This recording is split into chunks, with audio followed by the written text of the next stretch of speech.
好美的画呀，简直是人间仙境。要是能住进画里面就好了。我这是在哪里啊？不会吧？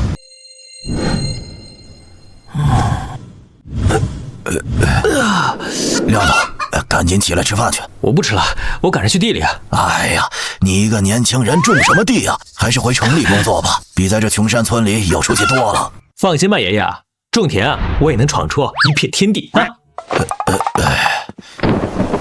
哎呀，我跟你说，村东头的小寡妇再嫁了。真的吗？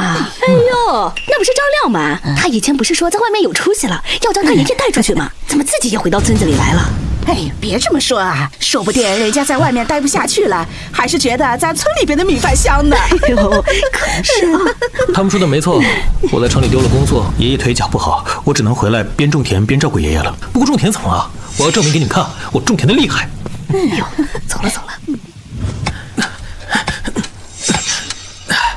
我要努力干活，让我家的收成越来越好。我要攒钱给爷爷看病，我要村子里面的人都看得起我。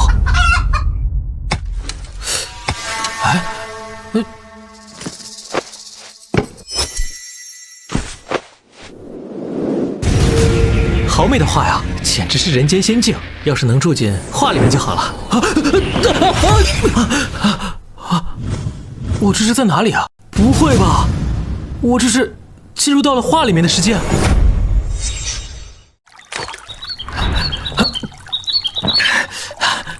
哎，喝了这水，感觉身体轻松了很多，疲惫感都消失了。不知道能不能将这里的水带出去呢？我要出去。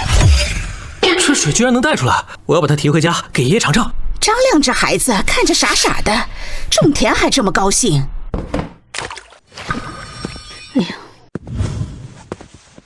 亮子回来了，赶紧坐下歇歇。爷爷，你也歇歇，来喝口水。哎，这画里带出来的水，爷爷喝了能改善身体吗？爷爷，你这是怎么了？亮子，喝了这水以后，我的腿脚好像有劲儿了。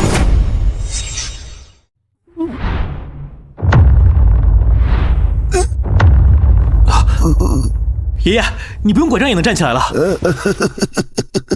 看来画境中的水对人体有着修复作用。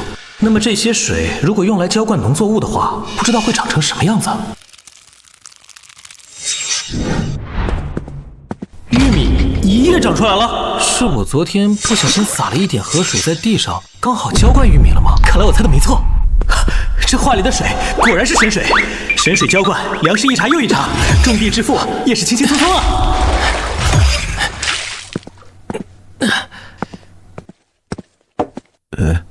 亮子，这是什么呀？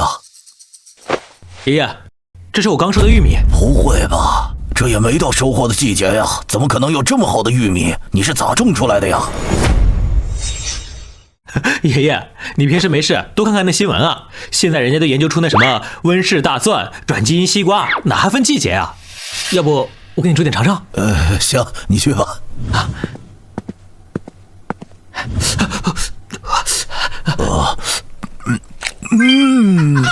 爷爷可从来没吃过这么软糯可口的玉米啊，真好吃啊！好好吃啊！这玉米拿出去卖，肯定能卖个好价钱。爷爷，我留2个在家里，剩下的拿出去卖。好，哎，亮哥，你去哪儿啊？我陪你一块儿吧。我准备去借辆手推车，推着20来个玉米带到镇上去卖了。我那儿有啊，正好，咱俩一块儿去。行啊，走。哎，老板，这是我刚刚培育出来的玉米，特别好吃，仅此一家。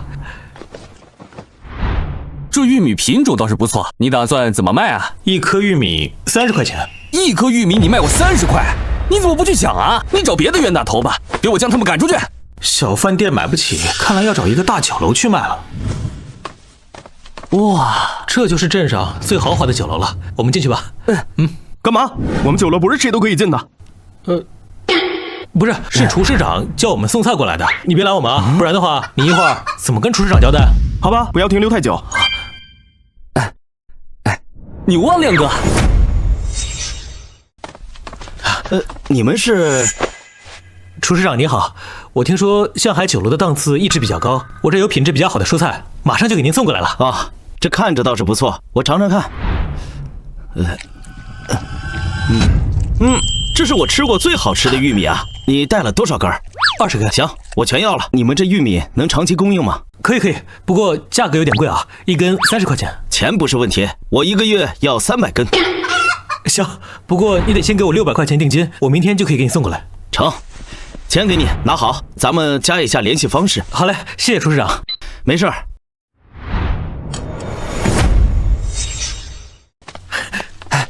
就这样拿到手600块，再加上后续的尾款，咱们今天一天收入9000块。亮哥，你也太厉害了！还好，这只是一点小钱，往后我们会挣更多钱的。哎，那你意思是我也可以？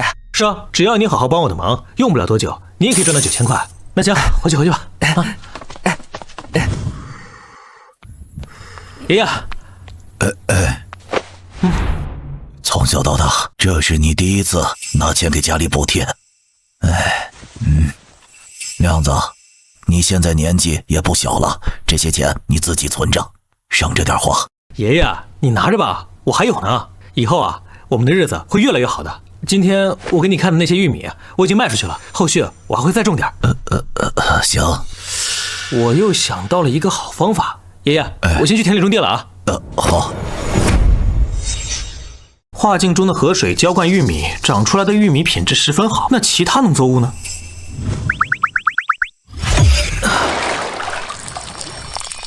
徐红，快来摘土豆了！亮哥，这么大土豆怎么种出来的？这你就别管了，到时候啊，把这些送去向海酒楼给卖了。好。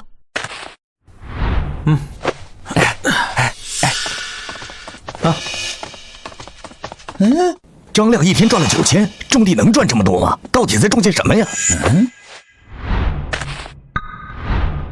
这土豆居然可以种得这么大，张亮有什么秘诀吗？每天送来的菜你要严格把关。好的。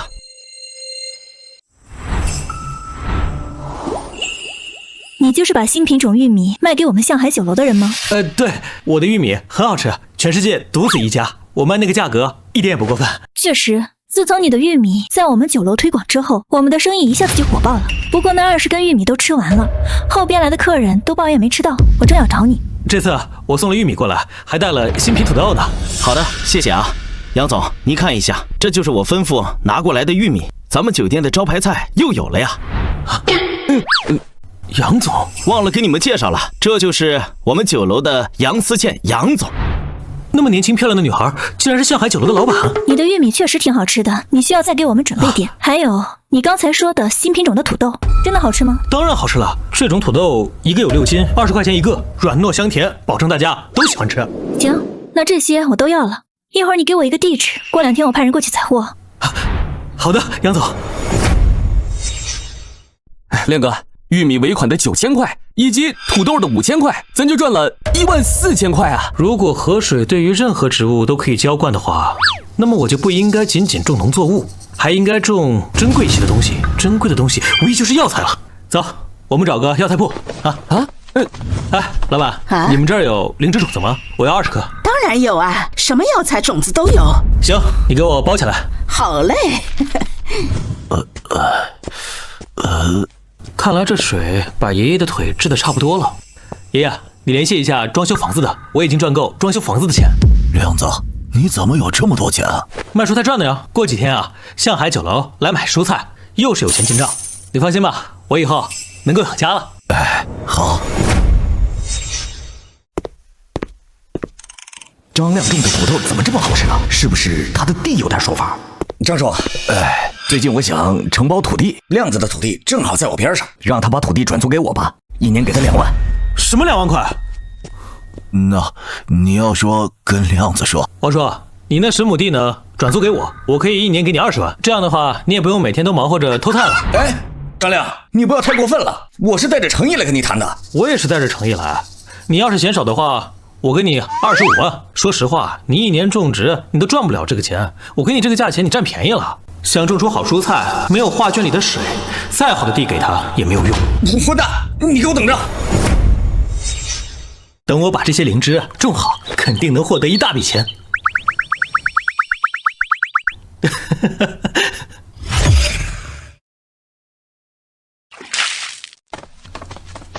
王叔，你怎么来了？是不是想好把土地租给我了？你想多了。我叫刘佳宁，是市电视台的记者。张亮，哎，这是我外甥女儿，小子，你要么现在把地皮让给我，要么我就让我外甥女儿报道你卖天价蔬菜的事情。我卖的蔬菜都是高科技培养，卖的价格虽然高了点，但是物超所值。我切块西瓜，你们尝尝。来，你们尝尝。怎么会这么好吃？不过如此。我们是向海酒楼来收货的。来，东西在那里。这张卡里面有10万，是向海酒楼给你的蔬菜钱。你种植蔬果可比我舅舅厉害多了。舅舅，他地种的这么好，别人当然更愿意买他的。你年纪也不小了，把地转租给张亮，你也能好好休息。我说，其实呢，你也有种植经验，你把地租给我，然后你跟虎子一起管理这片农地，我每个月给你发工资。你真的愿意邀请我？你不怕我给你捣乱？王叔的为人，我还是信得过的。好，既然你愿意相信我，那我就给佳宁一个面子，不会让你失望的。既然这样的话，时间也不早了，那我们就先回去了。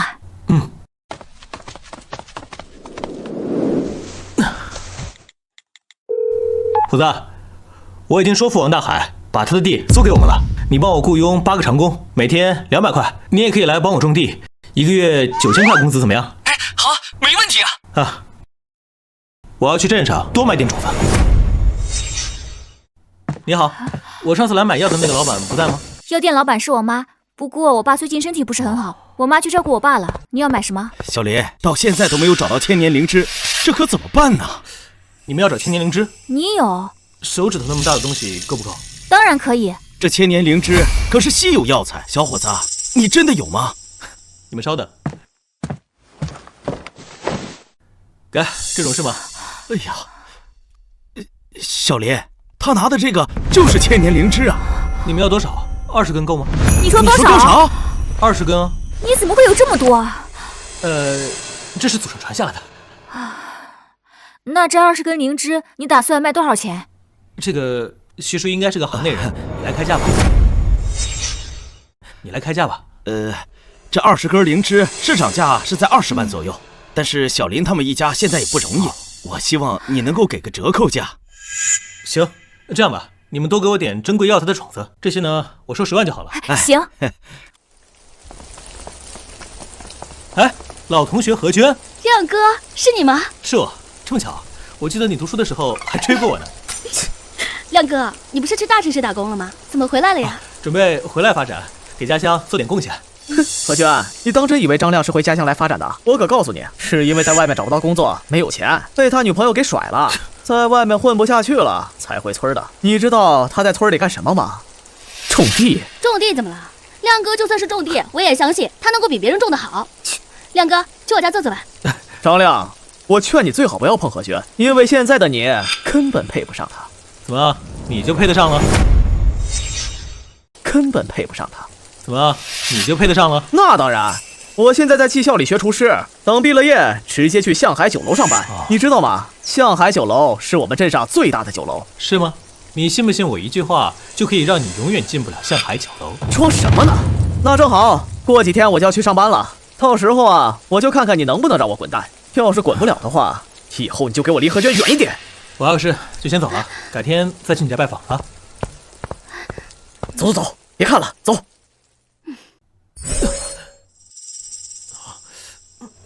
应该产生了错觉吧？这里之前就跟仙境一样，我可能是今天太累了。怎么今天这土壤这么硬，没有前几天松软了？怎么今天这土壤这么硬，没有前几天松软了？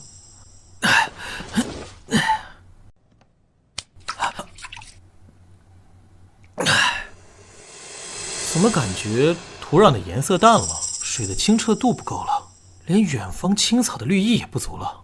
难道这画里面有某种物质被我种的那些蔬菜把这画里的这种物质吸收了，让这画里的环境变得糟糕起来了？这可怎么办啊？看来以后这画要合理使用才行。先回家吧。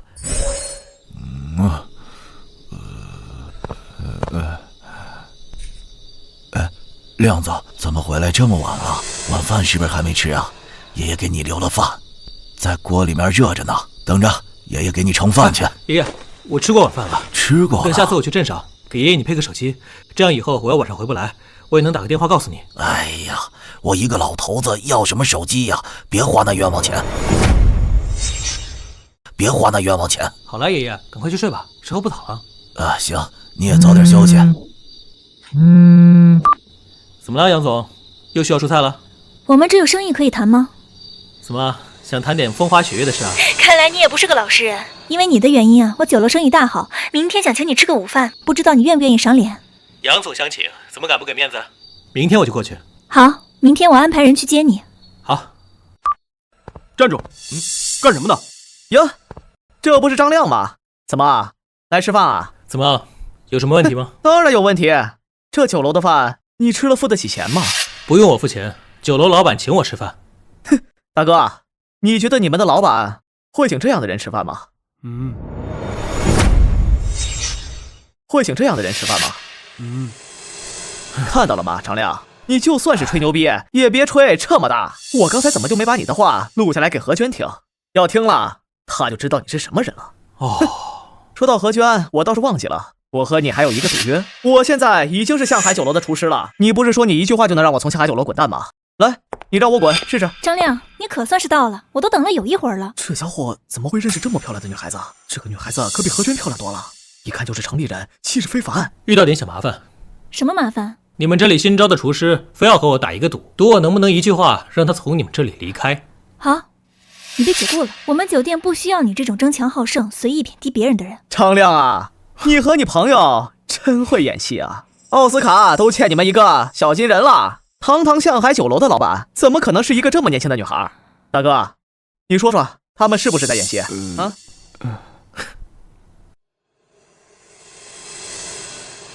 不可能，绝对不可能！保安，愣着干什么呢？还不快把无关人员清走！不可能，不可能！张亮，走吧，菜都凉了。看看，因为你的蔬菜，我现在酒楼的生意有多火爆，就连3楼的包间也坐满了人。不过，我单独为你留了一个包间。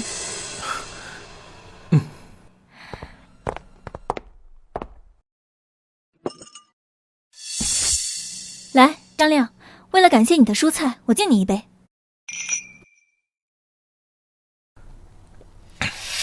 怎么感觉到裤兜里的那幅画传来微微的灼热感呢？怎么回事？又不发热了？怎么又开始发热了？那枚玉佩和我的画不正好在同一个高度吗？难道我的画是因为接触到了玉才发热的？杨总，你那枚玉佩真好看，能否给我看看？你喜欢这枚玉佩啊？那我送给你好了。那我就不客气了。果然，那种灼热感又出现了，果然是这玉佩的原因。只是不知道这玉佩会引起画什么样的变化。来，张亮，我敬你一杯。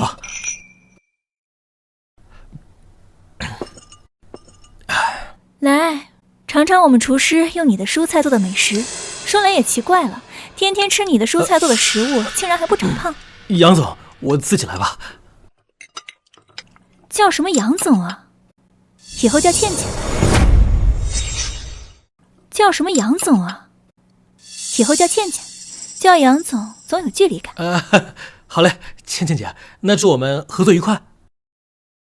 哎，倩倩姐，不能再喝了，我还得去办点事。好，那改天姐姐再约你吧，我送你。倩倩姐，不用送了，咱也喝了很久了，时候不早了，你也回去休息吧。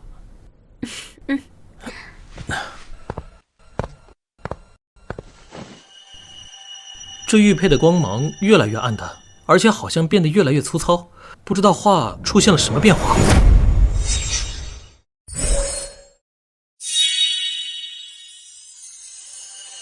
这画能够吸收玉的能量，而且画里的景色又变得明艳起来了。如果现在这玉能够对画进行能量补充的话，那我画的问题就解决了，以后便能够稳步发展了。先生，请问你要买什么首饰？是送给女朋友吗？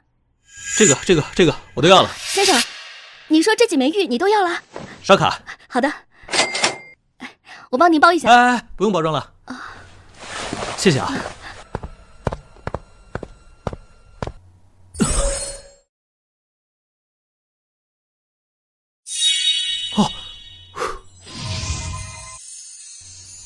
太好了！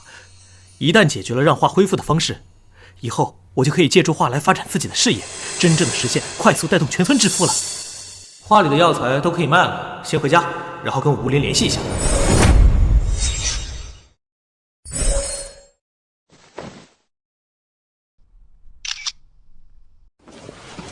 这些药材你要吗？想要，但是上次买完之后还没卖出去呢，现在没钱买了。你要是着急出手的话，我可以给你一个建议，你在网上开一个珍贵药材店铺，肯定会有人咨询你。不过对方药业真伪，可能会要求你带货上门的。我们店的药材就这样卖的。好，我试试。你好，我看你店铺放的人参，恐怕参龄都有100年了吧？现在市场上几乎都没有100年人参了，你这人参不会是假的吧？朋友，这人参如假包换，如果你有兴趣的话，这人参只要不太远，都可以送货上门。我在市里，你能送货上门吗？如果你的人参是真的，到时候我会报车费给你。可以，你把位置发给我，我明天就带货过去。好。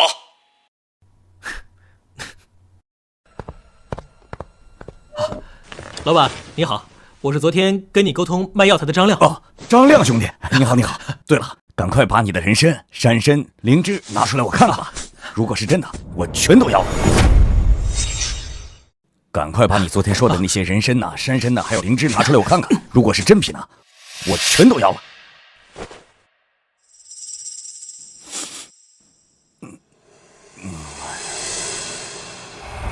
真品无疑啊！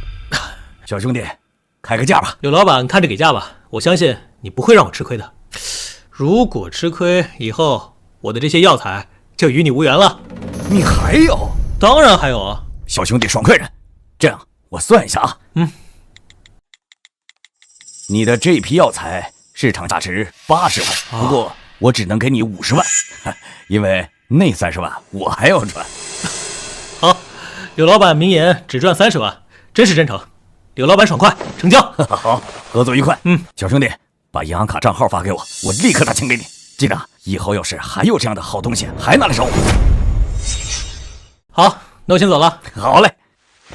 哎，现在蔬菜只能够销售给向海酒楼，销售遇到了瓶颈，我要尝试培育其他种植类品种，比如水果，一会儿去买一些果树幼苗来种，回去看看结出的水果是不是美味。对，还得给爷爷买手机，顺便再买点电器运回去，给爷爷争口气，在村里炫耀一下，让全村的人都看看我们家的风光。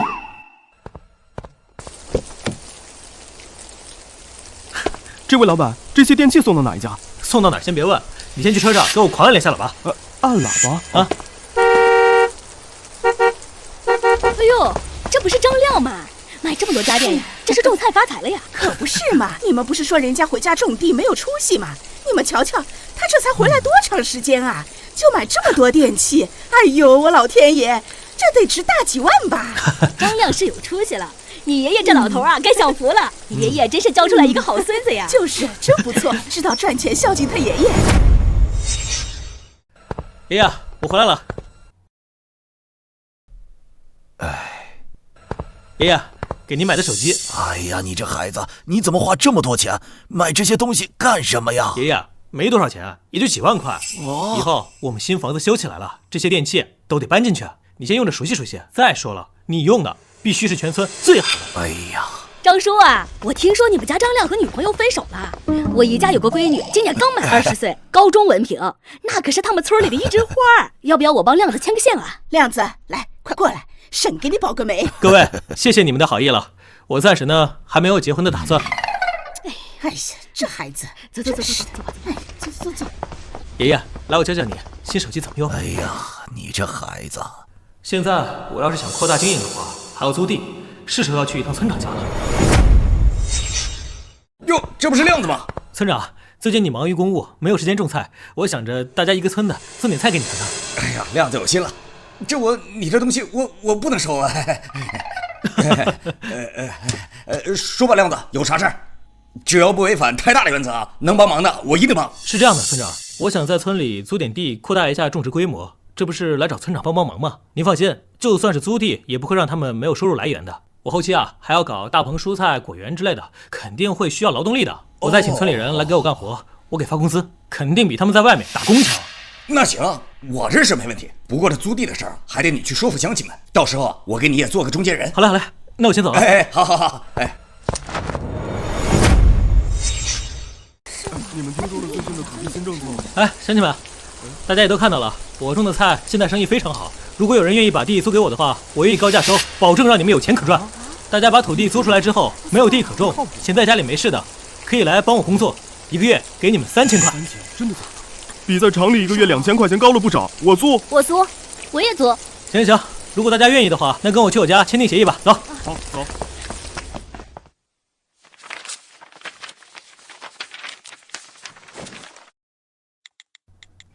喂，虎子，等一会儿会有人送一批果苗过来，你对接一下，把它们种在咱们新租的50亩地上。哎，好。对了，你再联系一下，把新租的50亩地用铁网完全围起来，防止有人夜晚来偷以后种出来的水果。好的，没问题。好。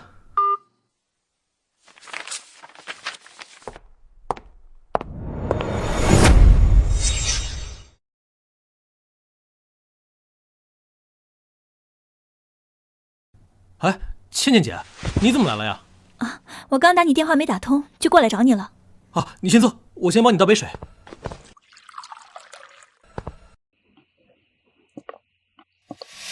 呀，这是什么水啊？真好喝，喝完感觉全身都清凉了。好喝吧？我就知道你喜欢喝，我再给你倒一杯。哎，对了，你来找我什么事吗？啊，亮子，我听徐虎说你要建果园。虎子告诉你的吧？果园已经建好了，现在就等着把幼苗种到果园里面去。然后就是培育阶段了。哎，对了，那果园就在后面，要不要一起来看看？走。这果园稍微小了点，有没有想做的更大一点啊？这果园稍微小了点，有没有想做的更大一点啊？先不着急，这果园的经济效益到底如何还不知道呢。而且我们村子始终偏僻了一些，产量太大也不太好销售，水果要存放的时间长了，卖不出去就得坏掉。亮子，姐姐实话跟你说吧，其实我今天过来找你，是想和你一起搞这样一个水果园。你负责种植，我负责运输和销售。你蔬菜种得这么好，我相信你种水果也一定种得很好。只要水果受欢迎，我就有办法帮你卖到全县，甚至全市乃至全国去。怎么样？要不要和姐姐一起做强做大？既然倩姐你都这么说了，那就没问题。说定了，那就合作愉快。哎，合作愉快。哎，对了，倩姐，就是种植果园呢需要灌溉系统，但是我对这个系统不是特别了解，而且也没有会设计灌溉系统公司的联系方式。行，这件事情交给我，我明天一早就给你把人带过来。走吧，来。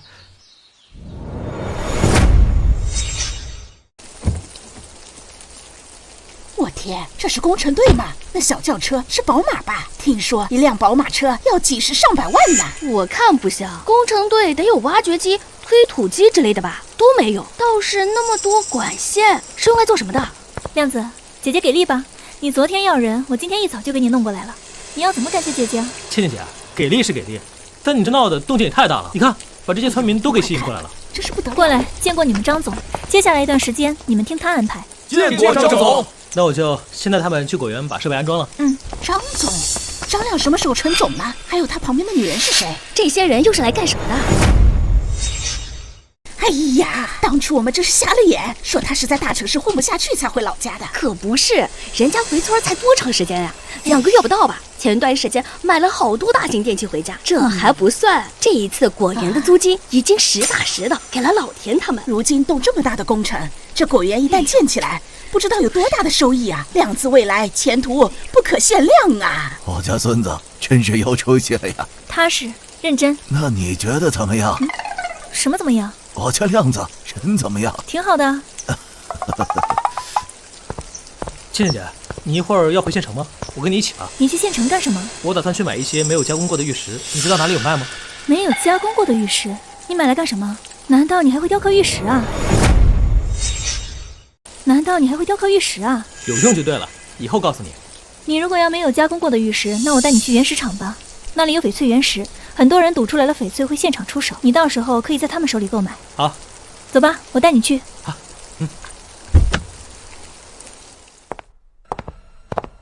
你要买原石啊，最好直接到毛料切割区，那里有专门的毛料切割师，一旦有人切出来翡翠，你可以直接从他那买。你好像对这里挺了解的，他怎么知道这么多？怎么感觉到杨思倩的身份可能并不是简简单单的酒楼老板那么简单？那你去吧，我自己看看。小兄弟，你来一下，能不能麻烦你帮我搬一下这块毛料啊？我年纪大了，搬不动了。大爷，这个事啊，你应该找工作人员，我不是这里的工作人员。我知道你不是这里的工作人员，今天赌石的人有点多，工作人员太忙，我急着捡毛料呢，你就帮忙。好吧，那我帮你搬一下。好啊，你也是来赌石的。我跟你说，这赌石啊，可是一门学问。我怎么忽然感觉到自己的左边大腿处有些发烫？我怎么忽然感觉到自己的左边大腿处有些发烫？难道这毛料里面有原石？我的画有了反应。哎，画的温度又恢复到了正常。看来果然如此。既然画能够直接吸收毛料里面的翡翠的能量，那还去收购什么现成的玉石？毛料可是比玉石便宜多了，能省不少钱呢。画能够吸收翡翠里面的能量，可不敢继续抱这枚原石了。继续抱下去，翡翠被画吸收了，这大爷非生气不可。大爷，我还有点事，这毛料你自己抱吧。这才刚夸你这小伙子2句，你就把我老头子丢下了。现在的年轻人真是太浮躁了。怎么回事？我的画根本就不用完全与毛料接触，只要与毛料之间近到一定的距离，画就会发热，彼此产生感应。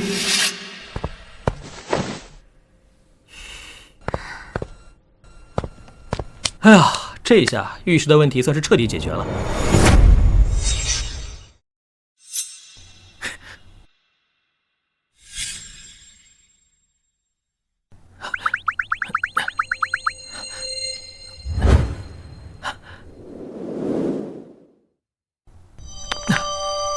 哎呀，这下毛料的事情终于解决了。毛料没有在画的空间里面，吸收非常缓慢，而且画的温度高，它会承受不了。如今只有先把毛料运走，找个没有人的地方，把毛料带到画的空间里面去。思倩姐，你能帮我叫辆面包车吗？你确定要买这些毛料吗？而且都是还没切开的，你不是要买玉石吗？这你就别管了啊。行，我帮你安排。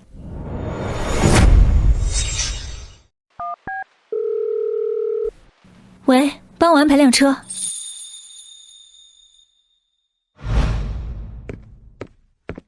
帮我把这些运走吧。好。倩倩姐，今天谢谢你，我跟这个大哥先走了。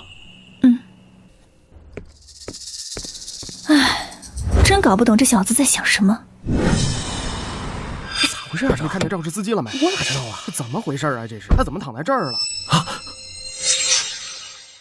这不是刚才在原石场让我帮忙抱毛料的那老头吗？让一下，让一下。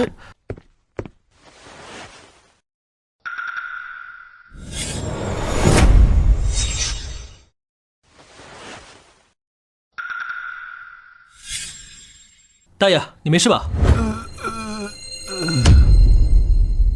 等到了县医院，得想办法从画里面弄点水出来给陈元国喝下，送到县医院去。走。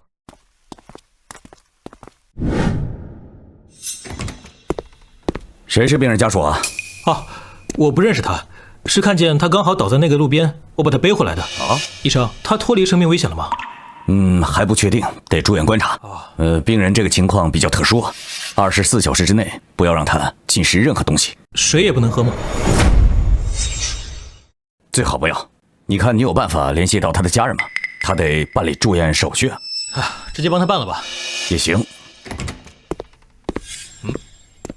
主任，我们在老人的身上发现了他的手机，已经联系过他的家人，应该一会儿就到了。好。医生告诉我，最好不让小老头喝水。不过我还是先试一点，如果有效果的话，就再多一些；没效果就算了。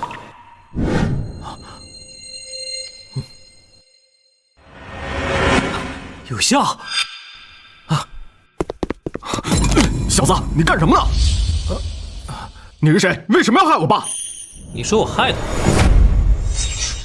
医生说了，24小时内不能进食任何东西。你这是在害我爸！如果我爸出了3长2短，我让你偿命！我想你是误会了，我没有在害他，我是在救他。我都亲眼看见了，你给我站这儿！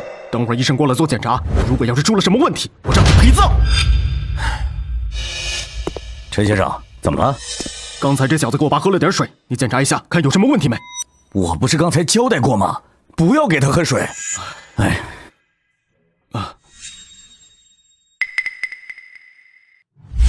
等会儿医生检查了小老头身体，会给我想要的答案的。你爸无大碍。小子，算你走运。如果我爸出了什么事情，你10条命都不够赔的。赶紧滚，不想看到你。我想喝水。爸，你醒了。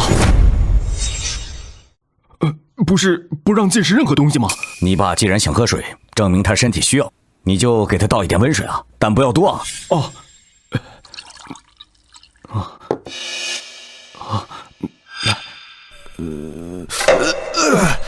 不对，不是这个味儿，我要刚才的水。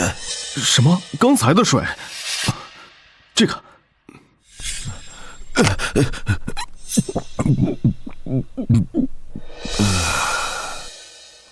这水不是一样的吗？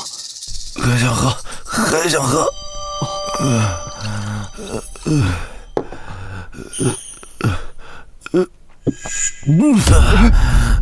爸，你这是怎么了？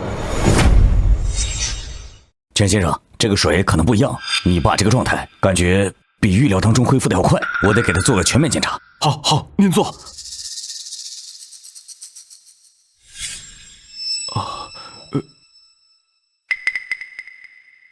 你爸可以出院了，他的身体已经没有什么大碍了。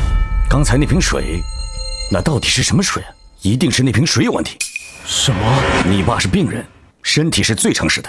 他既然一直想要那杯水，证明他身体是极度需要的。你呀，可能冤枉了一个好人。那水啊，可能不一般。这，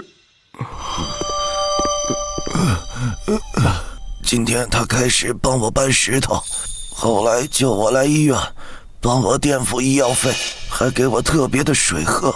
你这个混账东西，你不把那小兄弟找回来，以后别认我这个爸。爸，你别生气，我这就去。兄弟，你家怎么走啊？你把车开出城，给我把毛料卸下来就行了。这毛料可值不少钱呐，你不是买回家吗？你要扔路边？我到时候会另外让人来拉，你就别管了啊。那行吧。啊。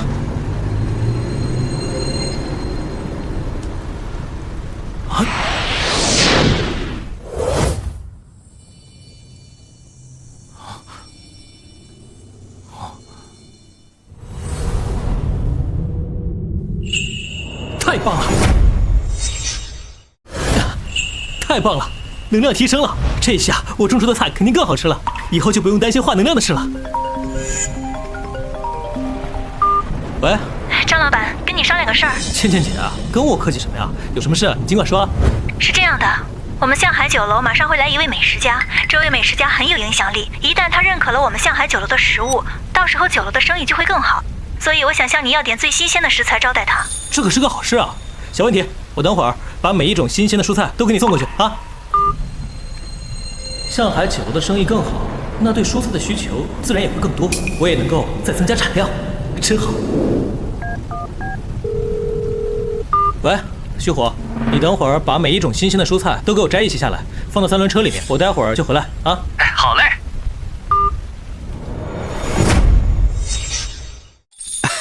哎呀，张老板，你怎么亲自送来了呀？你让虎子兄弟来就行了呀。刚好没事，就自己来了。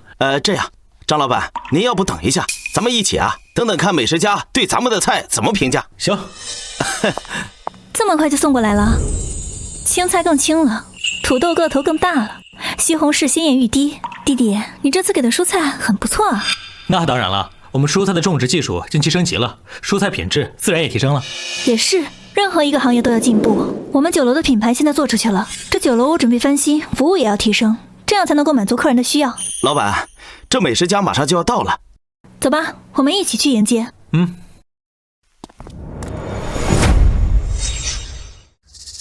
黑土镇第一酒楼竟然一点气势恢宏的感觉都没有，这样的酒楼能做出什么菜来？请问您是李萍女士吗？你是哪位？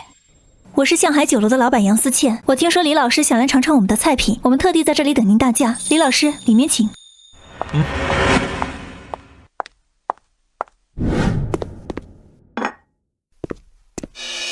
李老师，菜上齐了。这菜闻起来也太香了，我从来没有闻过这么好闻的菜香，我的肚子竟然不听使唤地叫了起来。菜讲究的是色香味俱全，这菜色搭配的非常鲜亮，让人眼前一亮。可以看得出来，厨师绝对是一位有多年之厨经验的大厨。菜香呀，已经勾起我肚里面的蛔虫了。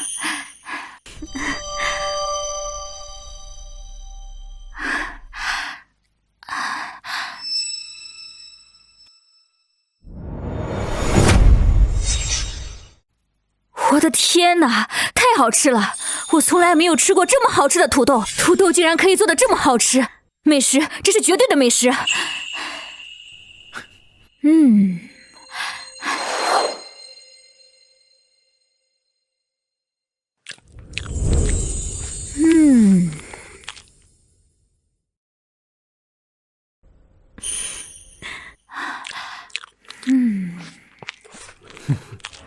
江老板，真不好意思，我从来没有吃过这么好吃的菜，吃相有点不好，让你见笑了。李老师，你爱吃我们的菜呀，我高兴还来不及呢，有什么可见笑的？杨老板真会说话，不过我对你的菜呀真的很满意，你们酒楼的菜呀果真名不虚传。杨老板，我想对你们的菜做个专访，想让杨老板给透露一点关于你的菜这么好吃的秘诀，你看方便吗？李老师，实不相瞒，我的菜能做得这么好吃，全靠我这位亮子弟弟。就是因为他提供的蔬菜，所以我们的厨师才能把菜做得这么好吃。哦，因为蔬菜的问题。你好，我叫李平，很高兴认识你。你好，我叫张亮。张先生，能否让我看看你的蔬菜？我对你的蔬菜非常的感兴趣。当然可以啊，我和思倩姐一起带你去看看。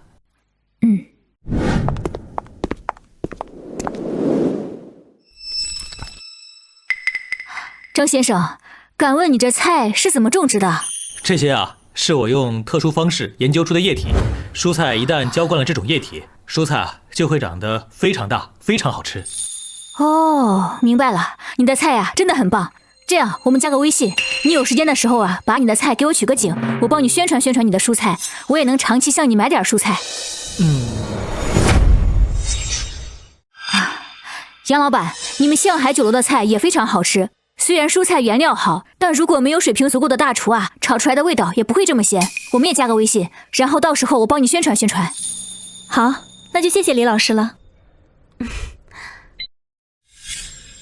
亮子，你也加李老师一个微信，李老师肯帮你宣传是好事，你不用考虑姐姐这边，只要在这镇上，你只供给我就行了。我又不是只能做餐饮生意，如果你的蔬菜生意做大了，姐姐给你做销售端，不是也一样？谢谢你们了，天色不早了，我就先走了。等你们取好景，记得和我微信联系。弟弟，没想到你这么守信用，说卖给我自己就卖给我自己。亮子，姐姐喜欢上你了，怎么办？亮子，姐姐喜欢上你了，怎么办？倩倩姐，你总喜欢拿我开玩笑。要是姐姐是认真的呢？那什么，时候不早了，我先走了。既然都来镇上了，我再去原石场取点原石。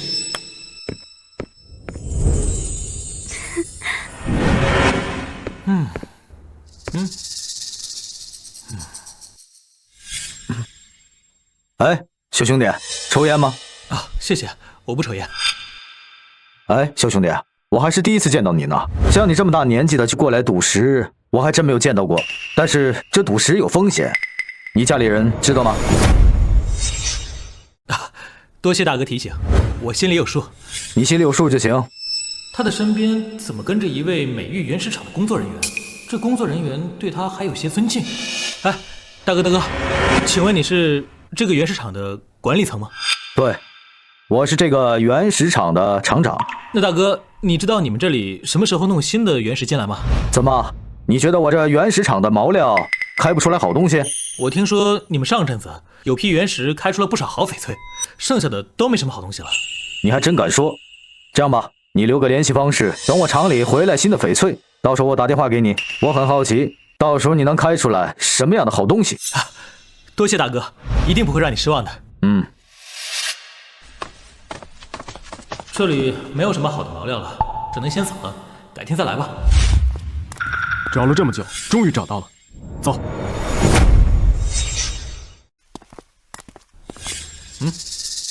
朋友，我们老板让你跟他走一趟。谁啊？你们老板是哪位？我们老板是富源集团的总经理。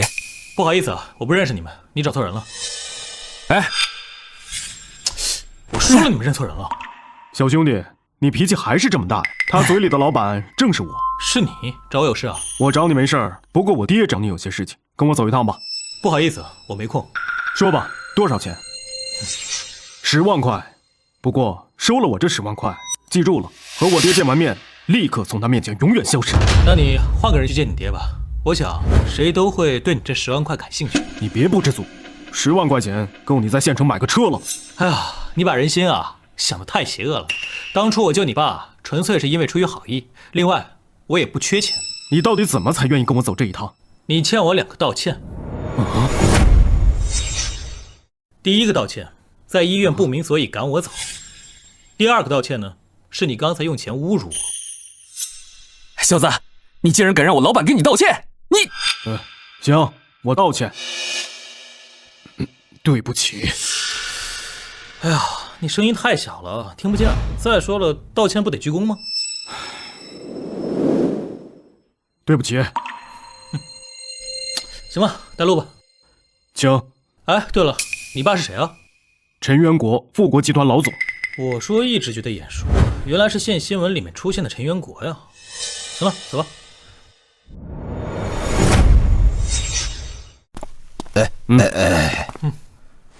张亮啊，今天就在这儿吃午饭，等吃完饭，我让彩姐亲自送你回去。好，都听陈老的。来。哎呀，张亮，这个你拿着。另外，如果以后有什么需要帮助的，你尽管给我或者彩姐打电话，能帮的我们一定帮你。陈老，这钱我不能收啊，我不是因为钱才救你的。但是如果以后我有什么需要帮忙的，我一定会找你，保证不客气。好，一言为定。彩姐，送张亮回家。爸，公司还有事等着我去忙呢。公司的事儿有你爸的命重要，没有张亮，爸早就死了。张亮，跟我走吧。等着，你就这样去人家家里，不知道准备点礼物吗？行。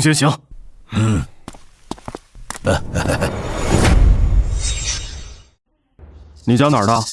东湾村黑虎镇那个。咱们开车要1个小时，我还没有亲自开过这么长时间的车。陈总，我看你啊，平常没有开车出过城吧？我建议你把空调关掉，车窗打开，多感受一下城外的新鲜空气，心情应该会变得不一样。公司明明有那么重要的事情等着我处理，偏偏我爸又让我亲自来送张亮，真是的。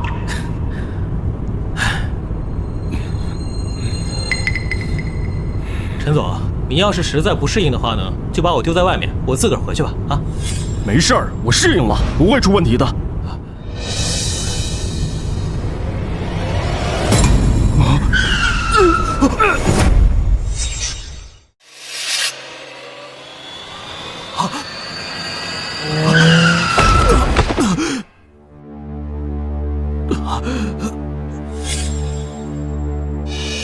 陈总，陈总，哎呀，这地方这么偏僻，恐怕也不会有人路过。现在打急救电话，估计等到医院的人到的时候，这估计人都凉了。现在只有用话里的水试一试了。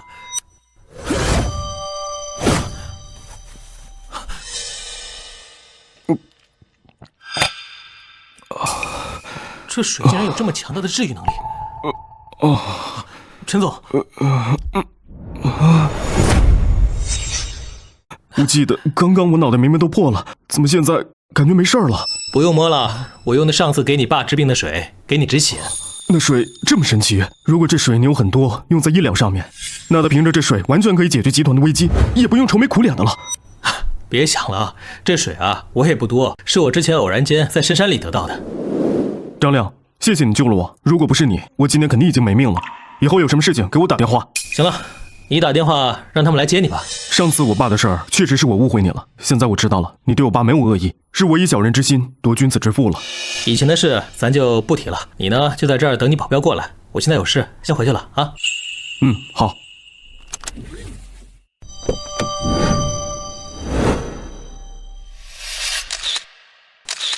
哎呀，这原生态的农作物，哪怕没用任何修图软件，拍出来也很棒嘛。好了，发给李平了，接下来就等着他帮我宣传宣传，爆出圈以后大卖特卖。喂，思倩姐。李平自从发了美食专栏之后，我们酒店的生意就特别火爆。李平也在美食专栏提到了你的蔬菜，现在有很多人想跟你合作。姐姐想跟你谈个深度的合作，我想把酒楼的股份让些给你，让你成为股东。股东？对，向海酒楼的股份我分你49%。至于年底分红和利润，我们5-5开，你什么也不用做，我以后开了分店，你不要把菜卖给附近的人就行，怎么样？思倩姐啊，这个股份我就不要了，我只赚自己该赚的那份钱。再说了，这酒店我也没帮任何什么忙，你说的这些什么股份啊、分红啊，我都不要啊。行了，那这件事就先这样定了。你要是不愿意，姐姐就和你中断合作了。行，都依你啊。行，我先去把股份变更的事办了，一会儿你过来签字。哎。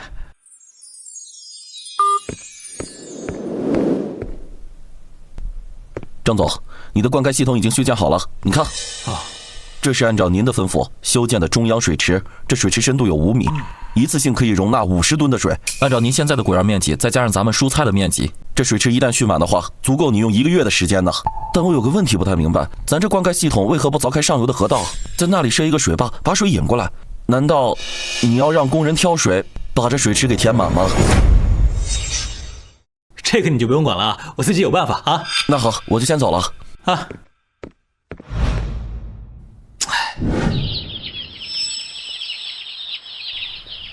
我记得上次爷爷给我煲汤的那个小鸡，喝了话里的水后，肉质特别鲜嫩。我可以买点鸡仔回去，弄个养殖场。大哥，你这有多少小鸡仔啊？我全都买了。一共210个。一般家里买鸡仔买10个就差不多了，你这买多了很容易闹鸡瘟，而且还不好养。这个没事啊，我自有办法，都给我装起来吧。啊。喂，旭火，这个没事啊，我自有办法，都给我吧。喂，旭火，我买了一些小鸡仔，你过来接一下，然后把它们用泥巴围起来。我打算弄一个养殖场啊，记住啊，喂它们的水必须是用浇菜的水啊。我去向海酒楼一趟。好的，没问题。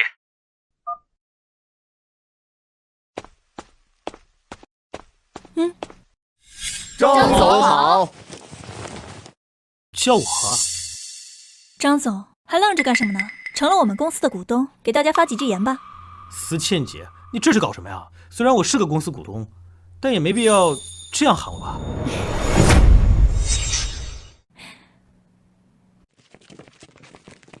张总刚成为我们公司股东，这不是想给你点牌面吗？走，去我办公室。你看有没有问题？没问题签个字。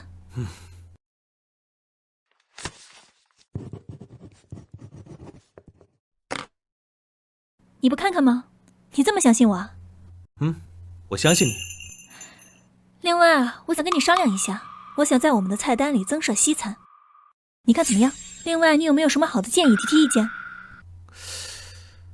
增设西餐，我没有太多的多余建议，但是我觉得，如果增设西餐的话，可以让客户有更多的选择，同时也能吸引更多喜欢西餐的客户。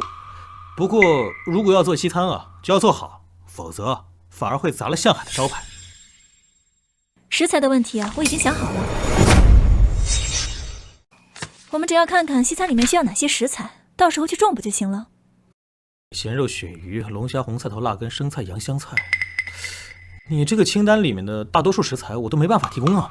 如果是素菜的话，只要有种子都能够种植。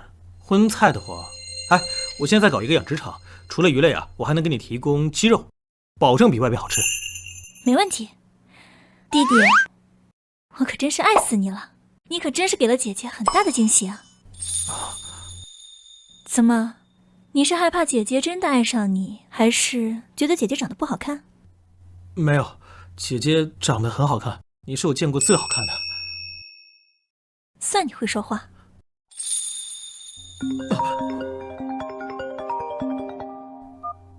喂，张先生你好，我是美玉矿石的周经理。上次你说过，等我们有了新的毛料就给你打电话，有印象吗？当然有印象。我们老板说想亲自看您解释。好，我现在就过去。要是没其他事，我就先过去了。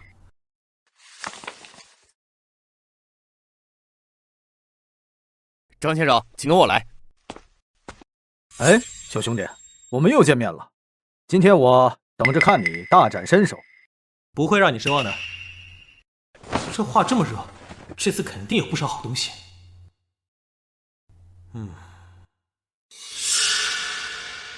这画发热竟然非常的强烈，这枚玉石肯定不简单。陈经理，多少钱？哦，这个2万块。那行，我买了。烧 POS 机。这块毛料的面相并不算好，这表面上根本就没有绿线。小兄弟，你确定这块毛料能出货吗？既然选了，那就开开吧。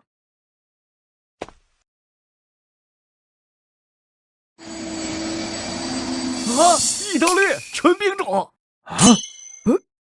朋友，你这翡翠你卖不卖？我出150万，我出160万，200万。不好意思啊，这翡翠不卖。这可是200万啊，不卖出去还是有点肉疼的。算了，一切都是为了画。哎，你别把这边角料扔了呀。虽然边角料上没有纯冰种的翡翠，但是也有废料翡翠，我吸引里面的能量，翡翠的品质又没有丝毫关系。先生，这毛料不值钱，我们都是成吨处理的，你拿了也没用。按吨处理，哎，那能不能给我？这你就得问我们老板了。小伙子，这边角料我可以卖给你，不过我问你个事儿，你刚才选的那一枚毛料，你是凭运气呢，还是凭实力呢？我说靠实力，黄总，你信吗？小伙子，以后我这些边角料全部处理给你。周经理，把我的联系方式给这个小伙子。小伙子，以后需要边角料，你给我打电话。多谢黄总。小事，小兄弟，我还有事儿，我就先走了。你带小兄弟看看边角料，他需要多少，你就卖给他多少。张先生，请跟我来吧。行了行了，先回去吧，我一会儿把车费给你们发过去。是这里吗？老板，错不了，这里就是东湾村，我已经打听过了。去，帮我问问张亮家住这里吗？哎，你们干什么？我就是张亮。啥？你就是张亮？哎呀，张老板真是年少有为啊！咱们呢也算是不打不相识。我呢是大吉利酒店的前进。听说呀，你有蔬菜专门供给向海酒楼的，我现在给你2倍的价格，以后啊，你的蔬菜就卖给我了啊！哦，我说钱老板，你来跟我谈合作，你都不打听打听我和向海酒楼什么关系？你没睡醒啊？你说谁没睡醒呢？住嘴！不知道张老板和向海酒楼是什么关系？向海酒楼杨思倩是我姐，我是向海酒楼的股东之一。张老板虽然是向海酒楼的股东，也不影响我们之间合作。我知道你是专供给向海酒楼的，我现在想和你做个交易。说来听听。有你们向海酒楼在这镇上，我的生意可做不好。凭你们向海酒楼生意的红火程度，我想酒楼的容量可能不够吧。如果把我的大吉利酒楼拿过去，那就完美了。什么意思？我呢，现在愿意低价把我的大吉利酒楼卖给你，但是作为交换条件，我需要你长期为我供应蔬菜。我打算去旁边的红云镇重开酒楼，你觉得怎么样？我觉得不怎么样。张老板，难道是我提的条件不够有诱惑力吗？你去问问杨思倩，她是一直都想买我的大吉利酒楼的，我一直都不同意。我不喜欢你这个人，不想与你合作。张老板，事情真要做得这么绝吗？慢走不送。哼，我们走。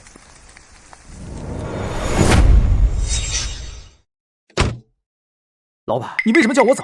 要不要我找人把这小子打一顿，打到他同意为止？打他这种人，越打越不会同意，不是朋友就是敌人。那怎么办？这样，你待会儿找几个人，装作食物中毒，去下海小路闹闹。好。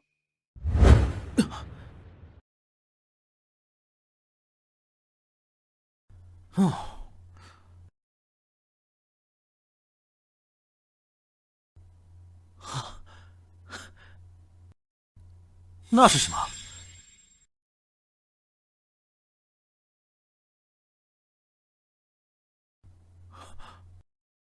长生诀，天长地久，天地所以能长且久者，以其不自生，故能长生。是以圣人后其身而身先，外其身而存，非以其无邪乎？故能成其思。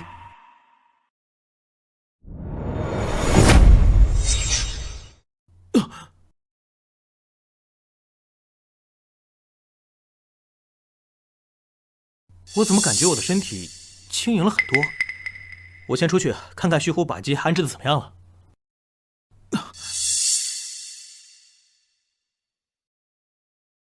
糟糕，我画呢？出来！难道这画藏我身体里了？只要我心里默念出现，画就会出来；只要我心里默念收，画就会消失。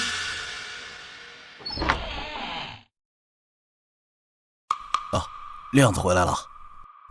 对了，村长刘晓东找你，要你去一趟。好。亮子，这是你家屋后那块土地啊，各家各户的银行账号。哦。另外，你不是想请村里人务工吗？他们各家各户想来打工的名单啊，也都列在上面了。你看，要是没问题的话，我把他们都召集起来，你跟他们一起签个租赁协议，我就顺带啊中间做个见证人。还有啊，这第1年的租金啊，要不然你都给他们发了吧？你看怎么样？多少钱？120万。行，一会儿你把他们叫到村委会，我一起给他们签订一个租地协议。好，我待会儿啊就用村里的大喇叭召集他们。行。一会儿我要在村委会跟村民签订一个租地协议，你作为果园的股东之一，也一起过来吧。好，我马上到。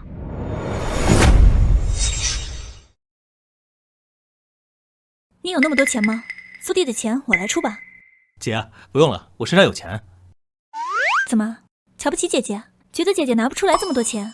亲兄弟还明算账呢。我们现在既然是合作关系，技术由你来出，钱就必须由我来出。你要是不同意，那我可就撤底了。好，谢谢姐姐。这还差不多。亮子，看谁来了？发租金呢？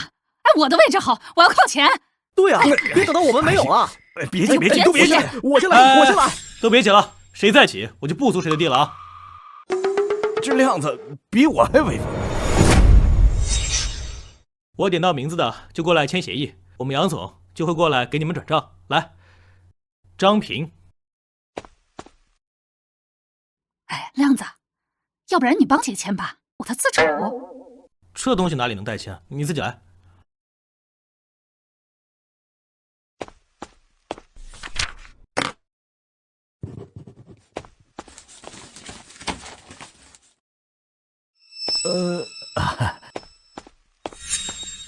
哟，这不是王大富吗？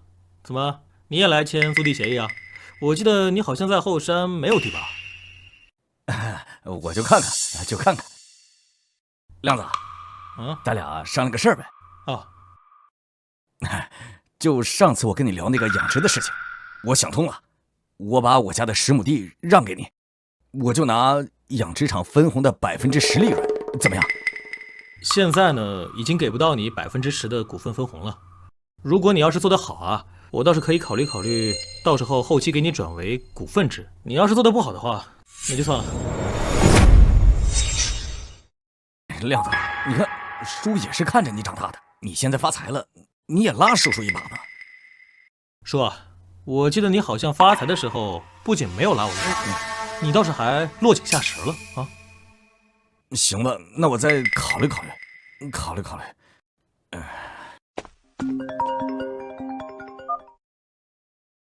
喂，老板，有客人食物中毒了。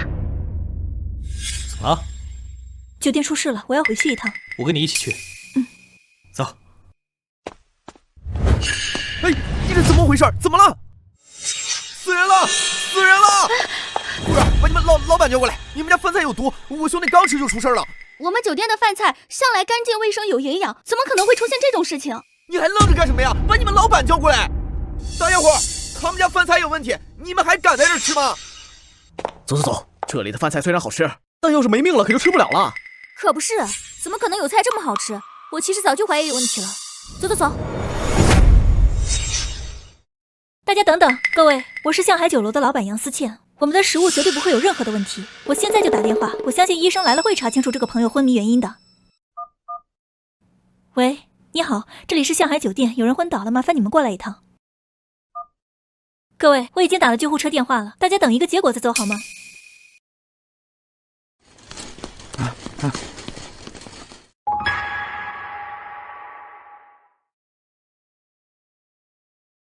确实是食物中毒了。这食物怎么可能有毒？不可能的！食物真的有问题，大家都听到了吧？走吧，别来这家吃了。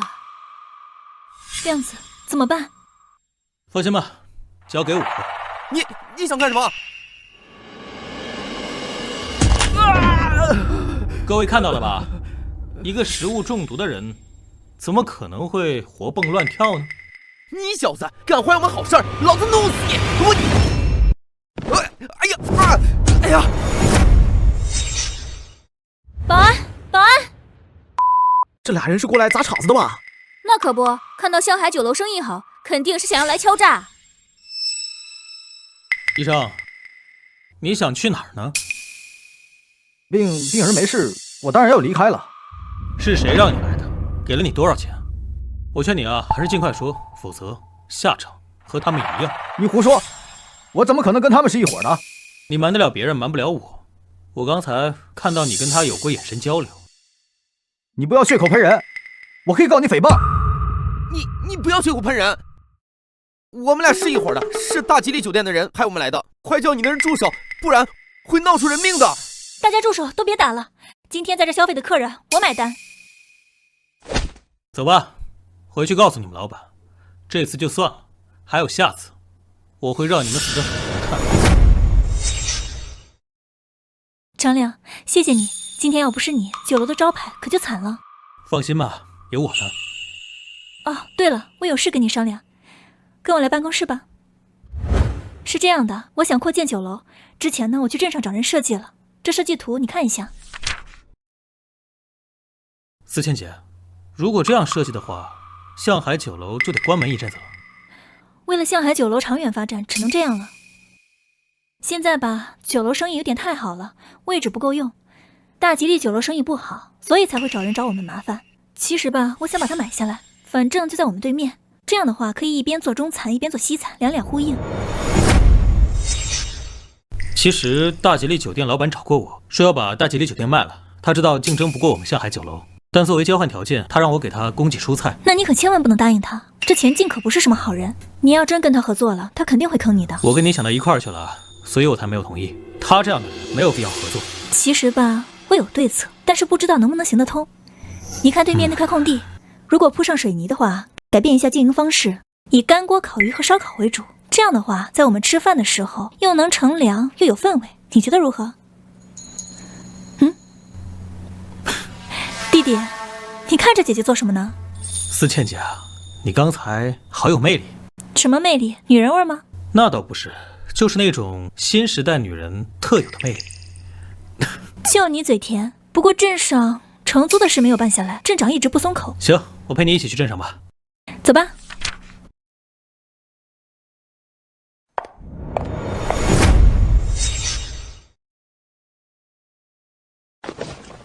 杨总，又是说那地的事儿吧？如果还是那件事儿，就不要讲了，我不会同意的。镇长，我今天来不是说那件事的，我就想说，要不我把酒楼关了吧，去县里发展。这事情没有跟我沟通过，而且和来的目的怎么不一样？这酒楼现在干得好好的，怎么突然就去县上去发展了？这怎么行？等一下，倒点水，你们喝点水，慢慢说。向海酒楼现在这个生意非常火爆，把镇上的很多经济都带动起来了。你们说走就走，不行啊！没办法，周镇长，你也知道我们酒楼客容量小，网上那些人天天抱怨，说我们酒楼太霸道了，吃个饭要排4、5个小时的队。我这不想着说扩建酒楼吗？您不给我批地，那我这酒楼没办法扩建，网上那些不良舆论一直发展下去，我这酒楼名声都臭了。那与其这样，还不如忍痛割爱，去县上发展呢。感情是还是这块地呀？杨总，你太让我为难了。周镇长，我也希望你能明白一下我的苦衷。你也知道，我一个女人创业不容易，我不想看着我辛苦建起来的酒楼就这么毁于一旦。我很想为镇上做贡献，但你也知道，咱们黑土镇太小了，我想出去看看。这一招以退为进用得好，如果不出意外的话，今天周镇长恐怕是要妥协了。要不这样吧，杨总，这块地呢，我给你3年的时间。如果3年时间之内呢，你把我们镇上的经济拉动起来，我就可以长期的给你租用。但是如果3年之后，这个镇上的经济没有拉动起来，无论你在这块地上建造了什么，我还要把这地收回，你看如何？弟弟，你觉得呢？这位是？镇长你好，我是张亮，东安村的。哦，你是张亮啊？哦，我听刘村长提起过你，说你现在蔬菜种得非常好，村里人很多跟着你赚了不少钱。然后呢，前几天他还跟我说要修路，但是呢，镇上的经费比较紧张，我也没有办法。不过如果真是东湾村非常有发展前途，我们还是可以支持的。我改天去村里看一看，再决定是否拨款，你看如何？那我可谢谢周镇长了。哎呀，不过张亮同志，向海酒楼的事情，你要不和杨总说说？我还是非常看好向海酒楼的。姐姐，我觉得这里也不错，要不继续在镇上干吧？那行，周镇长，那就听我弟弟的，我继续在镇上干着。但批文的事儿您可得尽快啊，我还等着改造酒楼呢。哦，你等着，我马上拿批文。杨总。行，那就谢谢周镇长了，我和弟弟不会让你失望的。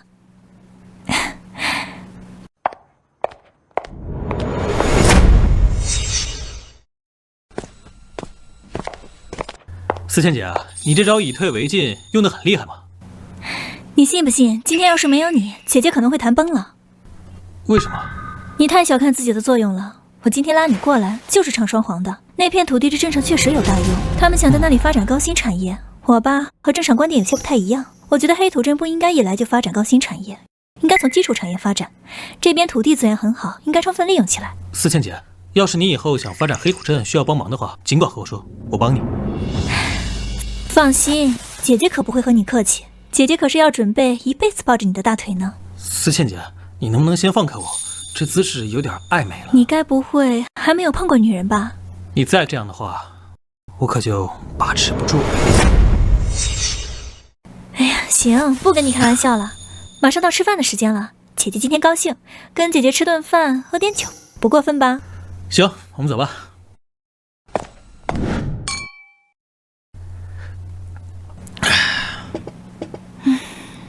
弟弟，姐姐准备在这里建一座大型的娱乐式酒店，从黑土镇到东湾村，顺水而下，可以河上漂流，再加上旁边的向海酒楼，到时候人络绎不绝。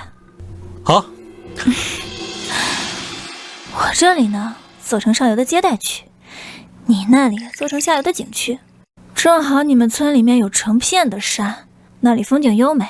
到时候可以做点新的设计，你觉得怎么样？思倩姐，你要打造漂流圣地，我全力支持你。姐姐爱死你了。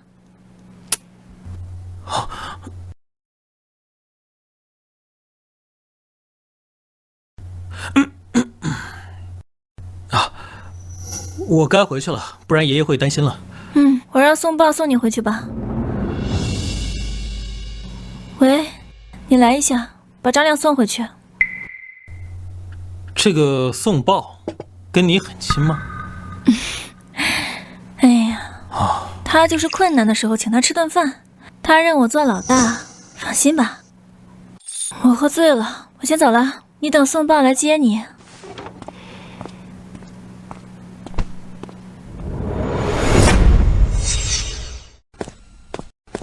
亮哥，今天晚上跟杨总喝的挺高兴吧？我看杨总是不是喜欢你啊？胡说什么呢？老大，你有没有女朋友？杨总又没有男朋友，这有什么不能说的？你要是不好意思啊，我可以帮你问问呀。谁是你老大？你老大不是杨思倩吗？你跟我们老大关系那么好，我叫你一声老大也不为过呀。行了，这事儿你别掺和了，顺其自然吧。那行，那我不说了。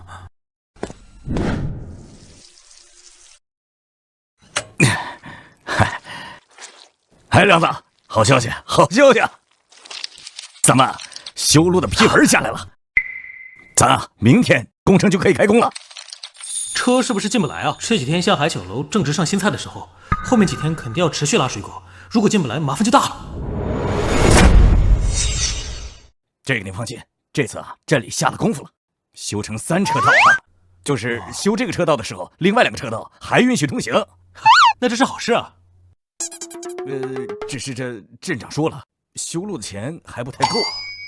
不过说了啊，这以后路修好之后要建一个收费站。你是来找我借钱的是吧？你能拿钱那是更好啊。不过这镇上说了，路修好，收费站建起来之后，收的费啊，先还你的钱，还能给些利息。还差多少？那要看修什么路了。如果是修成水泥路呢，会便宜点；要是修成沥青路啊，会贵点。镇长说呀，这次只能拿出100万的修路款，多余的还得你出。从东关村到镇上都有7公里路，100万修7公里，这钱哪够？可不是嘛，也怪咱村的路实在是太烂，还得修路基铺石子儿。哎，我也算了，就算是修成水泥路也得500万，要是修成沥青路啊，得1000万。哎，就修沥青路吧，你帮我核实一下，要修多少钱？我来想办法。沥青路那得1000万啊！亮子，你真能拿出那么多钱？我是拿不出那么多钱，不过我有朋友可以拿出。呀，还是你亮子啊！路子广，认识的有钱人多。那咱就修沥青路，我给镇上报上去了。我替村里的人啊，感谢你了。哈哈。啊，这又要修建内源内湖，又要修建灌溉系统，家里面要重新装修，这钱哪够啊？还是得找陈元国借点钱。喂，再给我打电话，遇到困难了啊！陈老，想找你借点钱。哎呀，钱嘛，小事，你说要多少？500万。好，一会儿我让陈彩杰给你打过去。这个钱呢，你也不用还了，但是你得答应我一个条件。什么条件啊？你的菜蔬菜种的非常好吃，我要你给富源集团提供土豆，准备加工成薯片。集团销售情况不是很好，我们需要新品。好，没问题。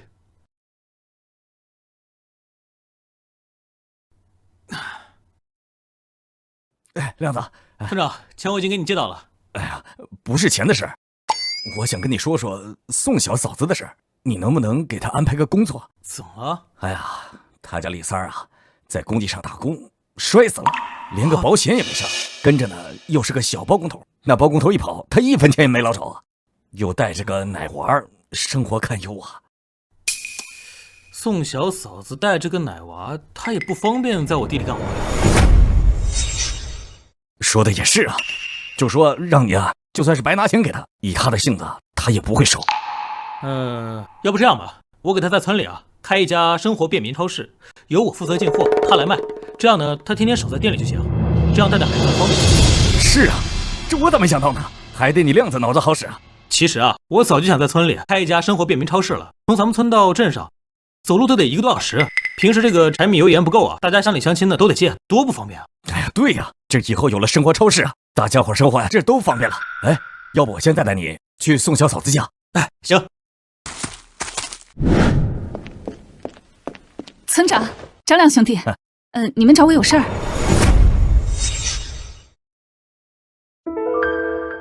是这样子的，宋嫂，这次呢，我打算在村里开一个便民超市。然后我发现这地段上你们这里最好，就想着把超市开在你家。如果你愿意的话，就把隔壁那间房租给我，你看怎么样？啊？这租给你也行，这就是你这超市里能不能招女的呀？就我是担心我的安全问题，我们孤儿寡母的，你说啊？怎么？如果您介意的话，要不我可以请你来做这个店的店员。请我？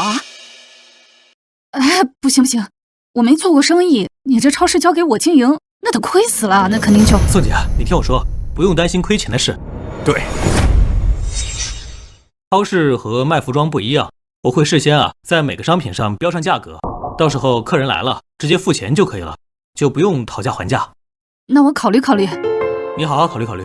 前期呢，我不知道能不能赚钱，所以就给你3000一个月。我跟你说啊，那亮子选中的可不是你这一个地方，那老王的条件也不错呀。你再不考虑好啊，那他就选在老王那儿了。我也是听说亮子要开个超市，我才专门给你争取的机会。那我试试。你可以的。行，那谢谢村长，也谢谢张亮小哥。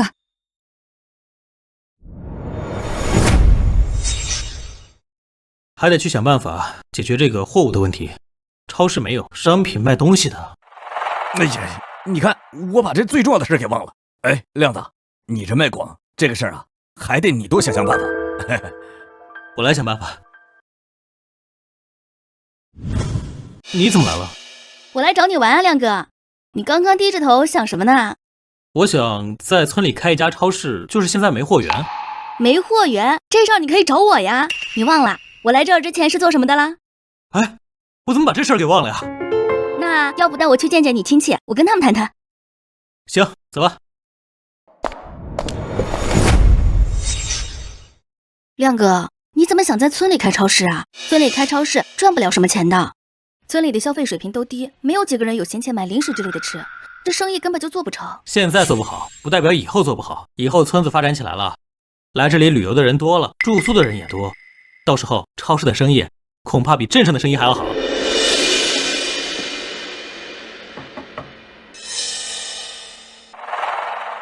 哎，美女，和你问一下，东湾村怎么走？东湾村？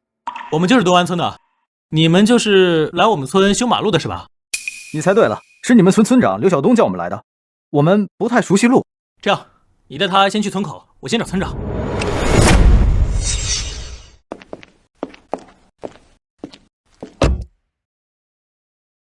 你是夏总吧？你好，你好，我是刘晓东。你好，刘村长。你们村口这个位置打算怎么修？我们准备从村里修到镇上。夏总，你要是问我们村的规划呀，你还得跟我身边这位张亮先生谈。这条路是他出的钱，为了修一条路他可是帮了大忙。您是张亮先生啊？你好，你好，真是失敬。我还以为您是个普通人，谁能想到出资500万的是您？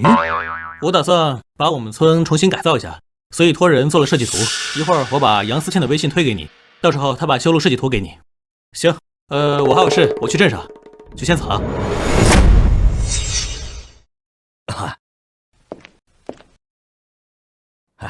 你看往那边。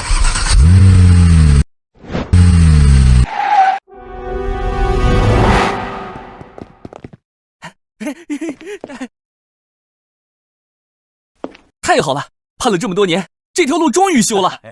修路了，修路了。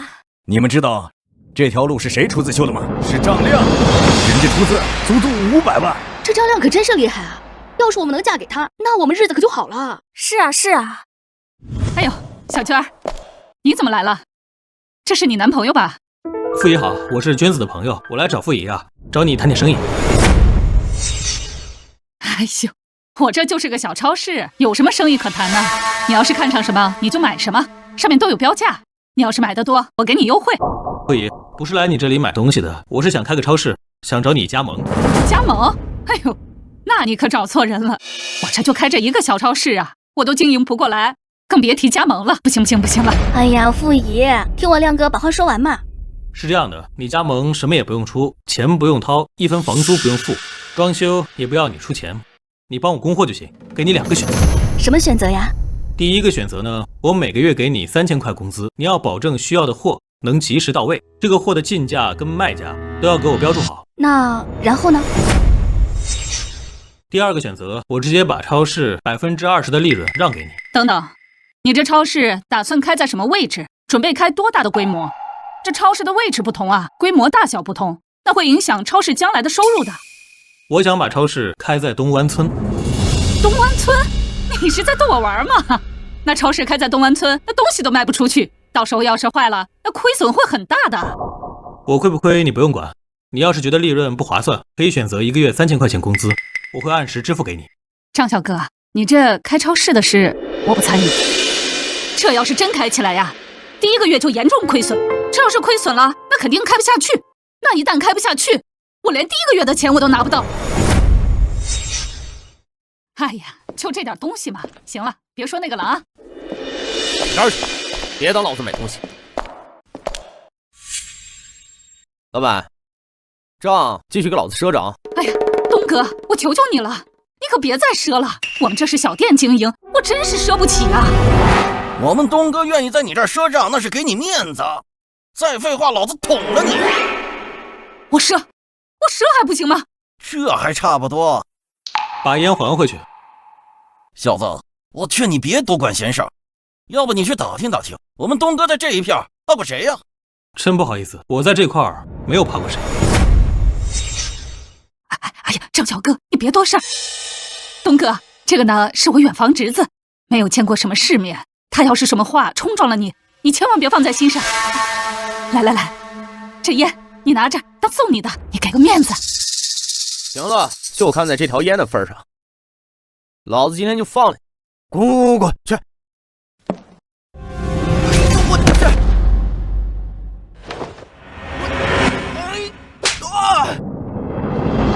小弟，快走！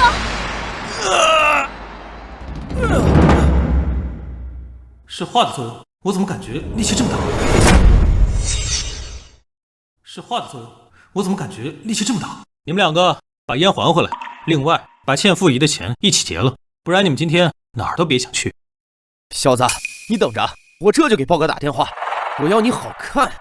行，你打电话试试。这家伙嘴里的豹哥应该就是杨思倩的小弟宋豹，那这事情就更好处理了。豹哥，我在小康超市被人欺负了，你马上带人过来。小子，豹哥马上带人过来，你们死定了。豹哥，您来了。豹哥，您来了。老大，是谁在小康超市里惹事？他竟然是宋豹的老大。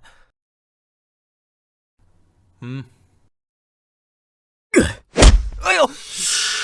滚过来，给我老大赔礼道歉。大哥，我错了。别乱叫人，你这样的小弟我可不敢要。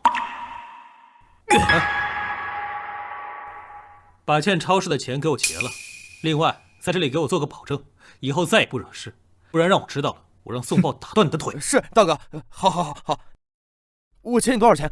全结给你。一共欠我1300块。爷，给这1500，不用找了。哥，你看这样行吗？滚吧。走。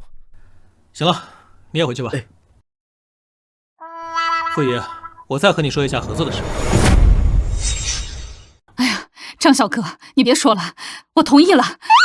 但是我以入股的形式来帮你开超市。入股的话，我就不参与经营，我只帮你进货。这以后我进货呀，都帮你进点就行了。那行，你看村里需要什么生活必需品，帮我去进货就行。好，把银行卡给我，先给你转2万，算是进货的钱。张亮到底是什么人？傅姨，你就别问我亮哥是什么人，你只要相信啊，你跟他干活肯定能挣钱。为了感谢思倩姐的小弟今天帮我去一趟向海酒楼，给他一个惊喜。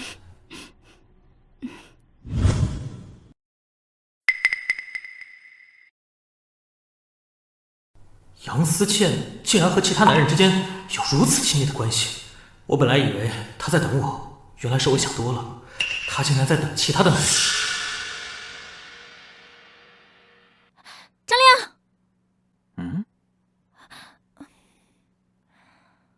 杨思倩，刚刚那个人是你男朋友吗？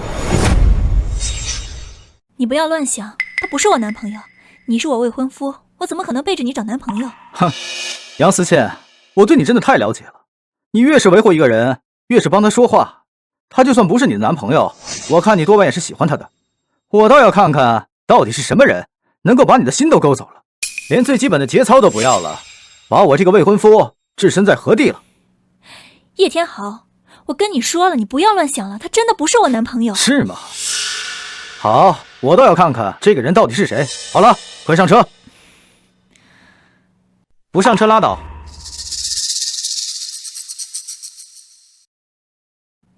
喂，张亮，有人找你麻烦去了，你快走。有人找我麻烦？你男朋友？行了，这件事你不用管，我自己会处理。你怎么开车的？没长眼睛吗？没想到杨思倩喜欢的男人竟然这么粗鄙。小子，看来你真是个软骨头。你这样的人，杨思倩确实不会喜欢。想知道我是谁吗？告诉你，我是杨思倩的未婚夫，也是我们县城的首富之子。就你这样的臭屌丝，根本配不上。现在选择离开，倒是有些自知之明。对了，忘记告诉你，我和杨思倩1年后会举办婚礼，到时候我一定给你发一封镶了金边的邀请函给你，请你来参加我们的婚礼。到时候你给我一句祝福，我就给你100万，怎么样？100万是吧？只要你肯离开杨思倩，我给你转1000万。好，我答应你。你要是拿不出这么多钱怎么办？把账户给我，现在转给你。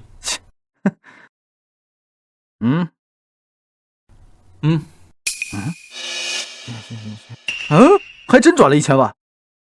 我就算是首富的儿子，但是身上能有18000块钱都不错了。他竟然直接转了我1000万。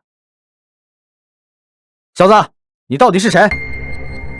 我是谁并不重要，重要的是你现在与杨思倩没有任何瓜葛。哼，小子，算你狠。不过忘记告诉你，我和杨思倩的婚礼是双方父母定下的，就算我解除了，也没有办法。所以你这1000万我要了。至于这婚约嘛，我解除了，双方父母不同意，没有办法。堂堂首富之子，不过如此。你刚才对他做了什么？他怎么离开了？怎么，担心你的未婚夫了？你都知道了。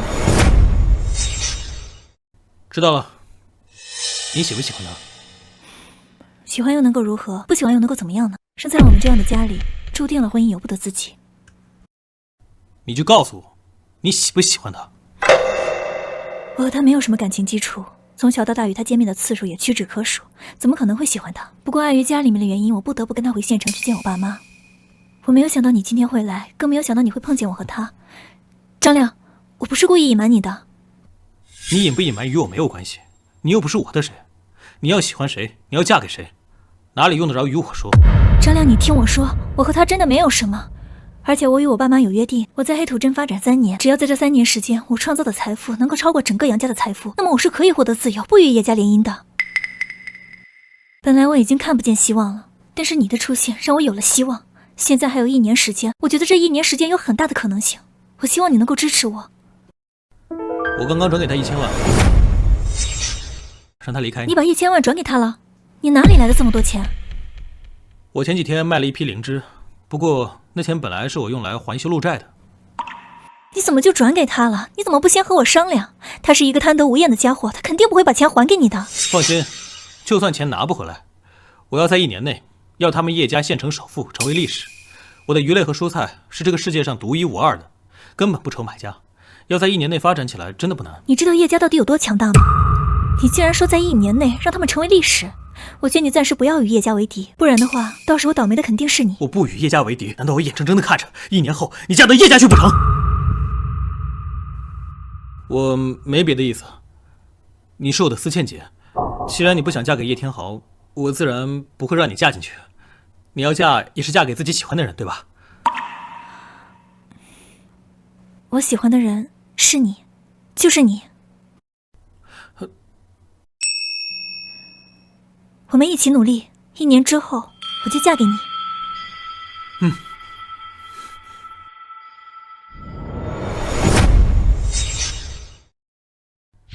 陈才杰着急让我来复原集团，也不知道什么事。张亮兄弟，你终于到了。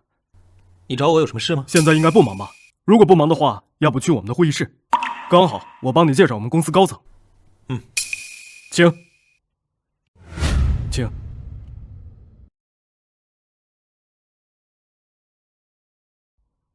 给大家介绍一下，这位就是我们集团恩人张亮先生，就是给我们提供红薯那位。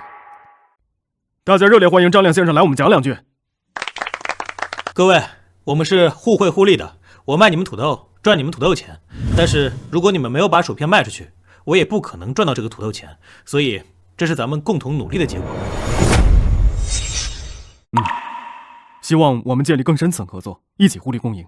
今天叫张总过来呢，是想让大家提些问题，让张总给些答案。陈总，我们现在的薯片市场已经饱和了，如果要去外地发展的话，这个运费很高，由我们承担的话，有点得不偿失。陈总，集团现在已经到了新的瓶颈，我们需要生产更多的受市场欢迎的商品，抢占更多的市场份额以及客户。陈总，我们需要有新的、有核心竞争力的产品才行。一来，我们的薯片产量有限，只能生产那么多；二来，哪里有那么多核心竞争力的商品？张总，你怎么看？我有办法。虎子，把我们心中的水果拿一点到富源集团过来。大家等一下。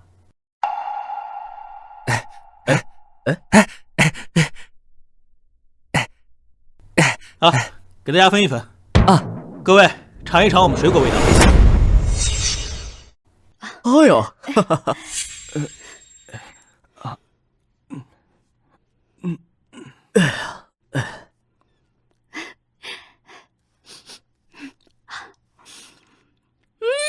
好甜！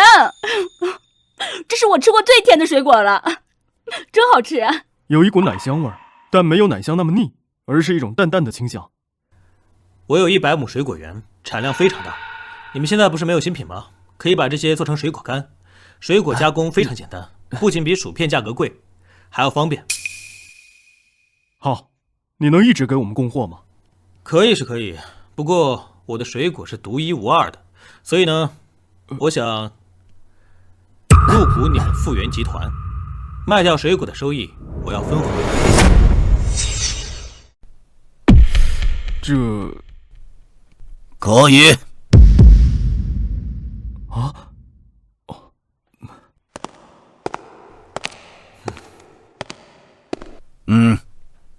好，那么明天就签协议。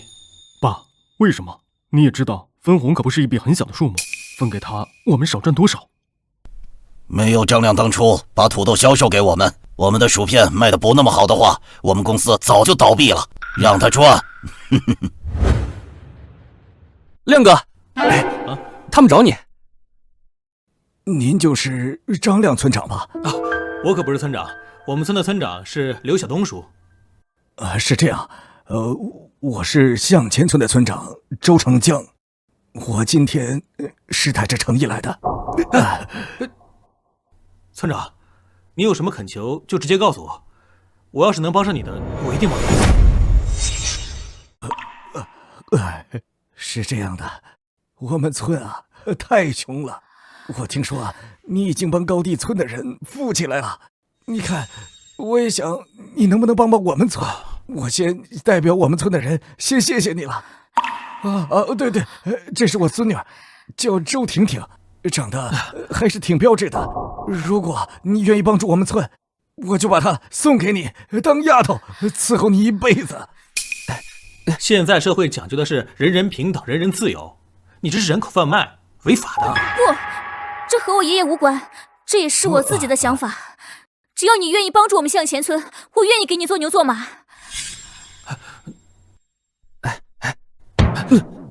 不用客气。这样吧，村长，就是我打算把你们村发展成果树村，你们村全都种满果树，以后主要就发展果园这一块。到时候我们让你们所有的村民年收入最少在3万以上。这是真的吗？哎，我的果园就在那边，带你去参观参观。好。来，这个是桃树，这个是苹果树。这么大的苹果跟桃子吗？哎，这个季节也不应该有苹果跟桃子吧？哎，美女，这你就不知道了吧？这个可是我们亮子哥的本事。这桃子和那苹果都是我亮子哥用特殊的营养液灌溉的，个个都那么大。哎，还有远处那葡萄大小，个个也有鸡蛋那么大呢。我去给你们摘个苹果。来，摘个苹果给你吃。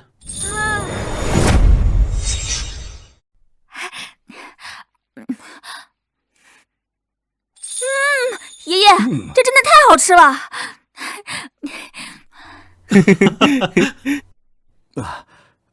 张亮小兄弟啊，这天色也不早了，你就带着婷婷啊先回去，等明天你去我们村里面去做工作指导，我一定让全村的人隆重欢迎你。好嘞，虚火，你送他们出去一下。好，好。哎呀，有了富源集团的分红，现在灵芝也能稳定卖个好价钱，再加上思倩9楼的扩建，以及到时候把这土地扩一番，争取1年内成为镇上的首富，到时候就把思倩给娶了。我以前怎么就没有注意到这一点？向前村的村民过的都是不是人过的日子。我们这个村里很多人啊，是想做事情、想干活的，但是没有活可干呢。整个区域不像是东湾村的区域一样，受地理环境的影响，整个区域显得特别的贫瘠。也就是说，你们哪怕种植的农作物，最后种植跟效果不明显。张来小兄弟，你说我们这里的土地真能适合种植的是水果吗？周伯，放心，你们这里一定适合种的是水果。但是现在这个位置是缺乏水资源的，之前种的果树都是化里的水和河水混在一起，这里没有水，到时候化里的水用的太多，对化的消耗很大。村长，我是这样想的，我打算花钱开通一条水渠道。